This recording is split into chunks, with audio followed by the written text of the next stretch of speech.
I've had enough.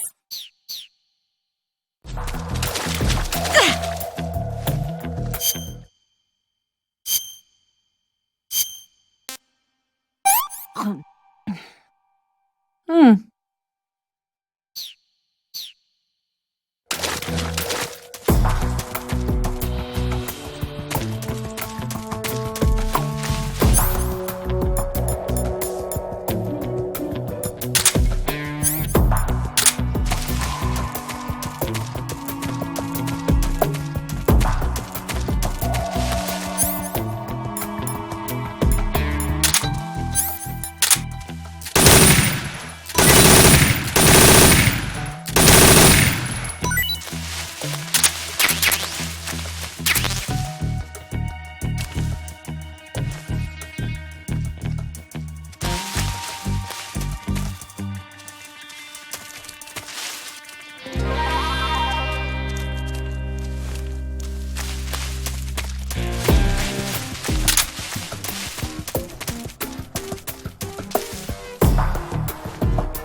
Snake, the lake is just over that cliff.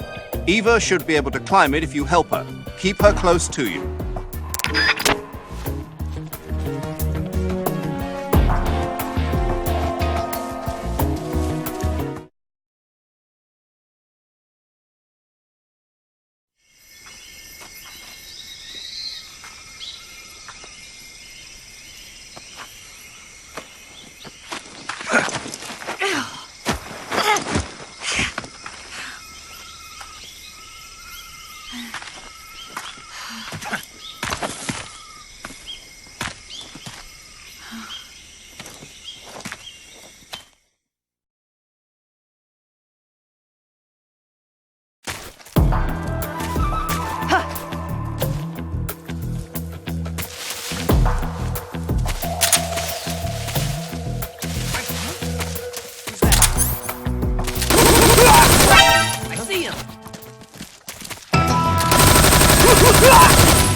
Lost sight of the enemy. He's definitely here somewhere.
Hmm. Hmm.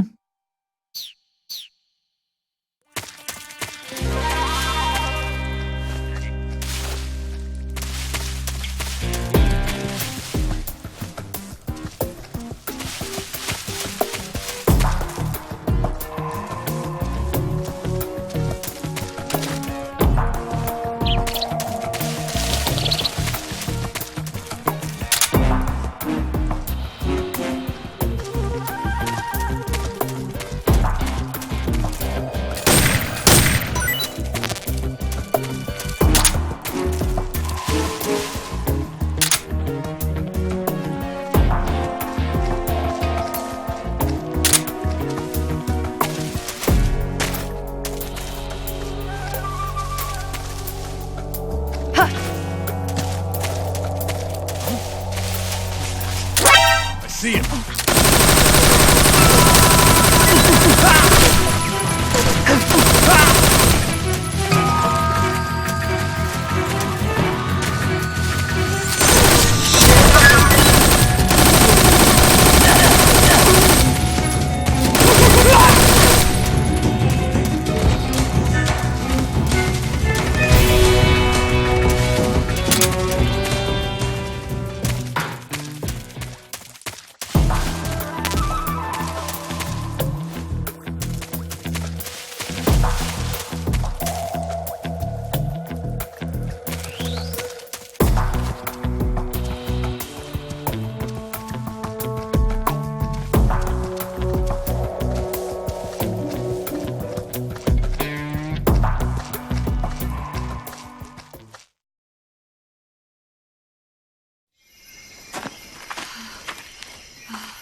Come on, Snake.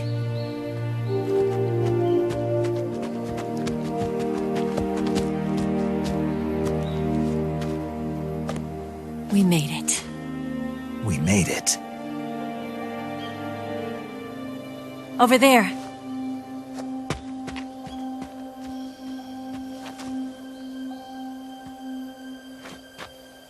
It's the boss, isn't it? I'll go get the wig ready to take off. Right. I'll leave you two alone. But come back in one piece, okay?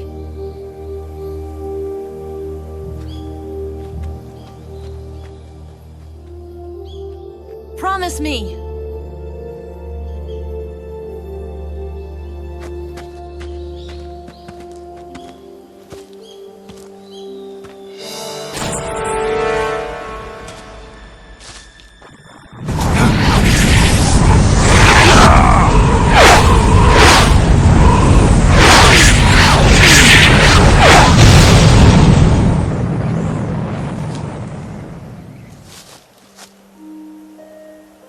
Life's end. Isn't it beautiful? It's almost tragic. When life ends, it gives off a final lingering aroma. Light is but a farewell gift from the darkness to those on their way to die. I've been waiting, Snake, for a long time. Waiting for your birth, your growth, and the finality of today. Boss. Why are you doing this? Why? To make the world one again.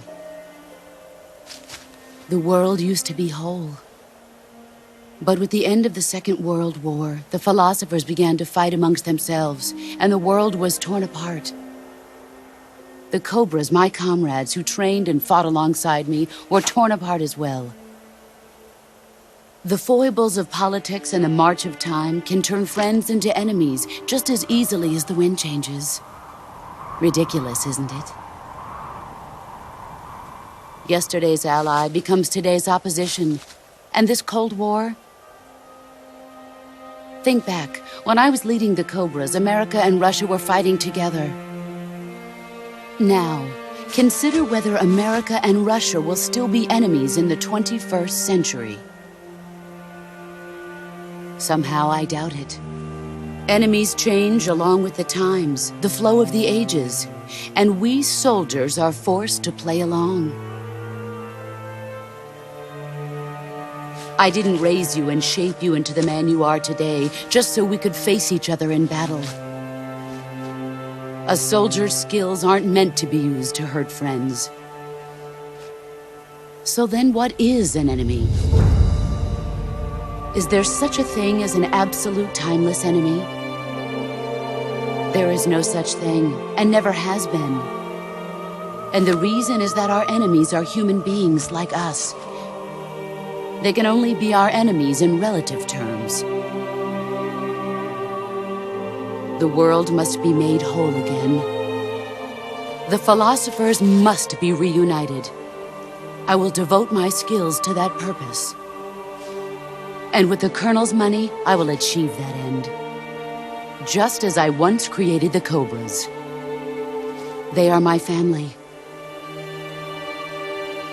I may no longer be able to bear children, but I still have a family.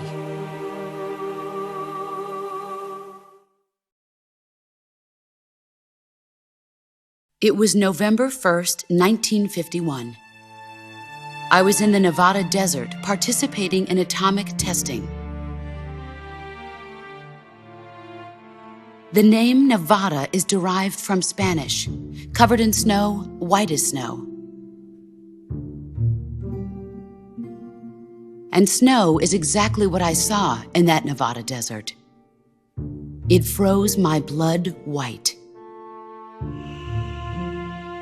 Snake, you were an atomic test subject, weren't you? On Bikini Atoll. That's part of the reason I was drawn to you. You and I are alike. We're both slowly being eaten away by the karma of others. We'll never have the chance to die peacefully of old age. We have no tomorrow. But we can still have hope for the future. In 1960, I saw a vision of the ideal future from space. 3 years earlier, the Soviet Union had succeeded in launching Sputnik, the first man-made satellite in history, into orbit. This came as a huge shock to the United States. In response, America threw everything it had into its own manned spaceflight project, the Mercury program. Even as the Soviets seemed poised to send their first man into space, America was still experimenting with chimpanzees and rockets. The government wanted human data. So they secretly decided to send a human being into space. I was the one they chose. At the time, they didn't have the technology to block out cosmic rays, and whoever they sent up would inevitably be exposed to heavy radiation. That's why they chose me. After all, I'd already been irradiated once. Of course, you won't find any of this in the history books. I could see the planet as it appeared from space.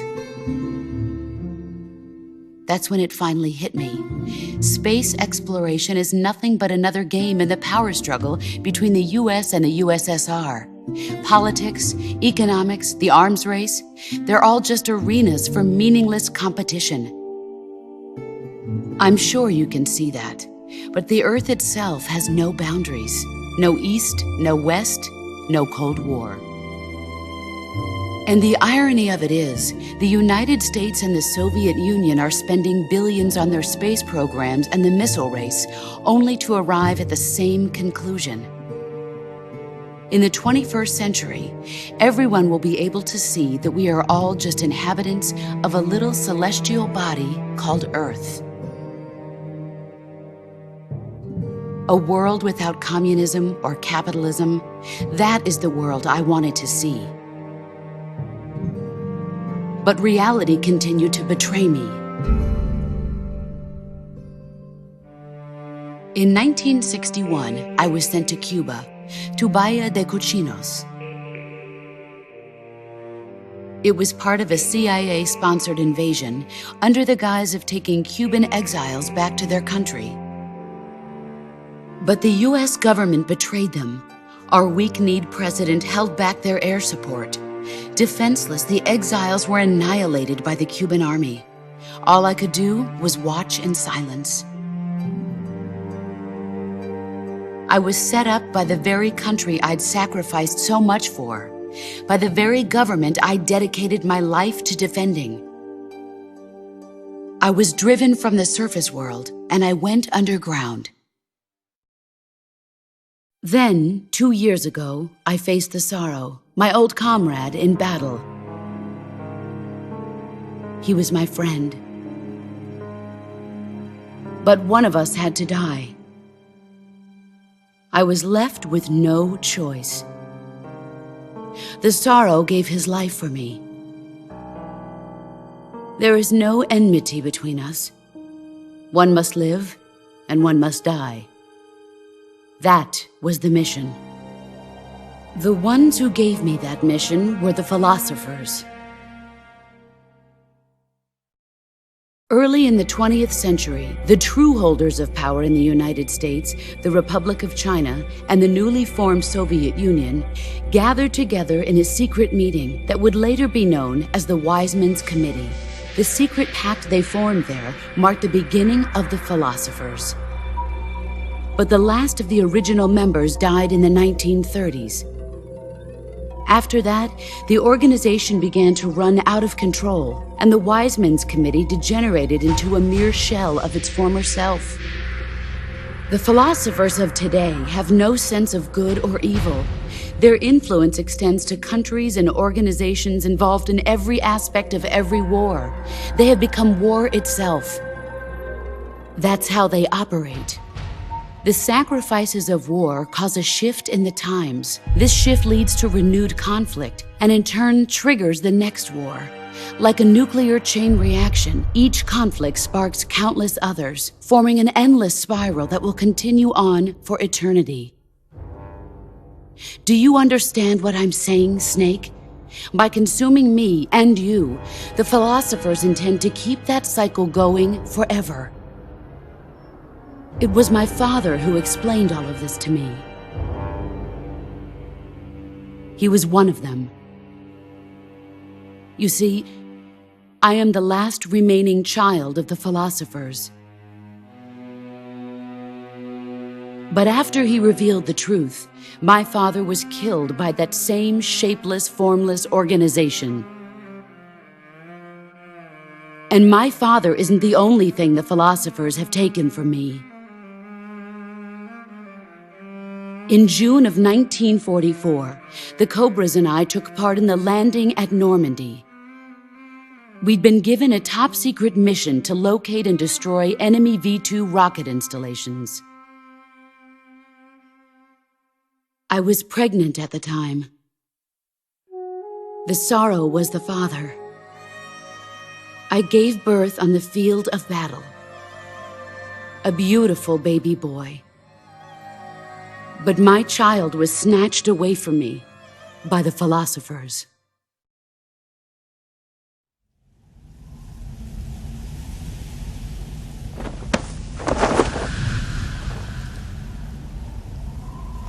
Look at this scar. This is proof that I was once a mother. I gave up my body and my child for my country. There is nothing left inside me now. Nothing at all. No hatred, not even regret. And yet sometimes at night, I can still feel the pain creeping up inside me, slithering through my body like a snake.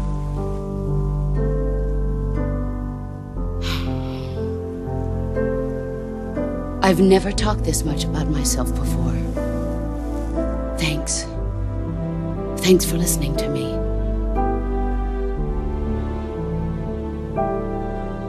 I feel content. Snake, commence the operation. I raised you.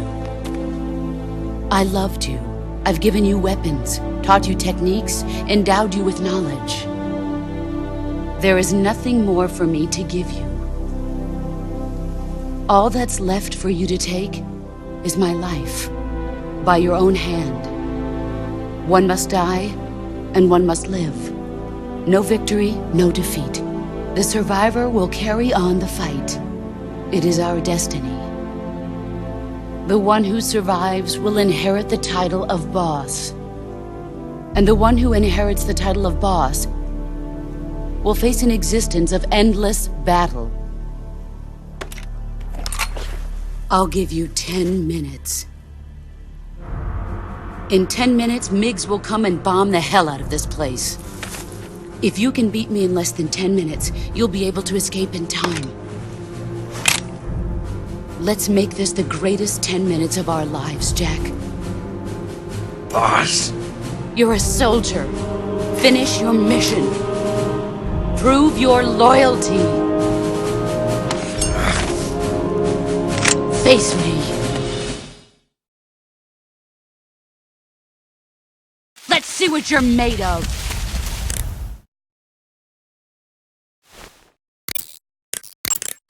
You going to save?